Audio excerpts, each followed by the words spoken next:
നമുക്കെല്ലാവർക്കും അറിയാവുന്നതുപോലെ നമ്മുടെ രാജ്യത്ത് കഴിഞ്ഞ 3 പതിറ്റാണ്ടുകളായി നടത്തിക്കൊണ്ടിരിക്കുന്ന ആഗോള ഉദാരവൽക്കരണ നയങ്ങളുടെ തീവ്രത വർദ്ധിപ്പിക്കുന്ന ബഡ്ജറ്റാണ് നമ്മുടെ രാജ്യത്ത് ഇപ്പോൾ അവതരിപ്പിച്ചിട്ടുള്ളത് എന്ന് കാണാം. രാജ്യത്തിലെ പ്രധാനപ്പെട്ട ജനകീയ പ്രശ്നങ്ങൾക്ക് അല്ലെങ്കിൽ രാജ്യത്തെ ജനങ്ങളുടെ ജീവൽ പ്രശ്നങ്ങൾക്ക് പരിഹാരം കാണുന്നതിനുള്ള ഒരു പരിപാടിയും ഇല്ലാത്ത ബഡ്ജറ്റായി രാജ്യത്ത് അവതരിപ്പിച്ചിട്ടുള്ള ബഡ്ജറ്റ് മാറുകയാണ്.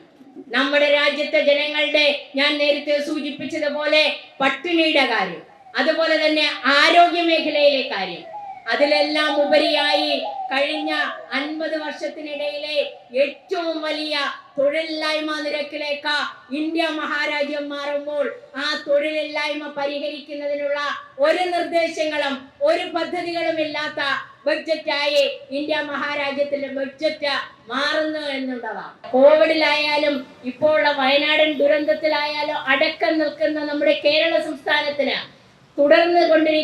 സംസ്ഥാനത്തോട് തുടർന്നു കൊണ്ടിരിക്കുന്ന അവഗണന ഒന്നുകൂടി ഊട്ടിയുറപ്പിക്കുന്ന ബഡ്ജറ്റായി ഈ ബഡ്ജറ്റ് മാറുകയാണ്.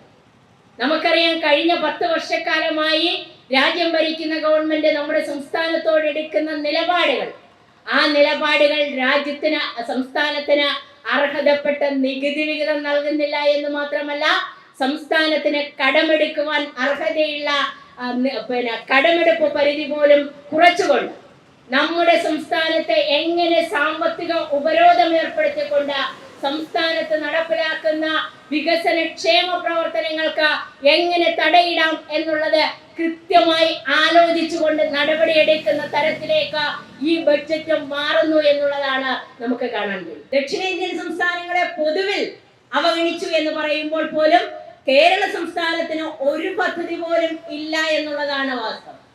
ഞാൻ നേരത്തെ സൂചിപ്പിച്ചതുപോലെ നമ്മൾ ആവശ്യപ്പെട്ട 24,000 കോടി രൂപ തന്നില്ല. ഒപ്പം നമ്മൾ ദീർഘനാളായി ആവശ്യപ്പെടുന്ന കേരളത്തിന്റെ ആവശ്യമായിട്ടുള്ള കേരളത്തിൽ ഒരു എയിംസ് എന്നുള്ള ആവശ്യം ഈ ബഡ്ജറ്റിലും പരിഗണിക്കുവാൻ കേന്ദ്ര ഗവൺമെന്റ് തയ്യാറായിട്ടില്ല എന്ന് കാണാൻ. രാജ്യത്ത് 25 എയിംസുകളാണ് ഉള്ളത് എന്ന് കാണാൻ. ആ 25 എയിംസുകൾ ഇന്ത്യയിൽ പ്രവർത്തിക്കുമ്പോഴും 20 എണ്ണം കൃത്യമായി പ്രവർത്തിച്ചു തുടങ്ങിയ 5 എണ്ണത്തിന്റെ പ്രവർത്തനം ആരംഭിക്കുന്നതിനുള്ള നടപടികളിലേക്ക് പോവുകയും ആ 25 എയിംസ് മിക്കവാറും എല്ലാ സംസ്ഥാനങ്ങൾക്കും എയിംസ് ഉണ്ടെങ്കിൽ പോലും ആരോഗ്യ മേഖലയിൽ നമ്മുടെ രാജ്യത്തിന് തന്നെ മാതൃകയാകുന്ന തരത്തിൽ നിൽക്കുന്ന കേരള സംസ്ഥാനത്തിന്റെ എയിംസ് എന്നുള്ള ആവശ്യത്തോട് മുഖം തിരഞ്ഞു നിൽക്കുന്ന ഗവൺമെന്റായി ഇന്ത്യ മഹാരാജ്യം ഭരിക്കുന്ന ഗവൺമെന്റ് മാറിയിട്ടുണ്ട് എന്ന് കാണാൻ.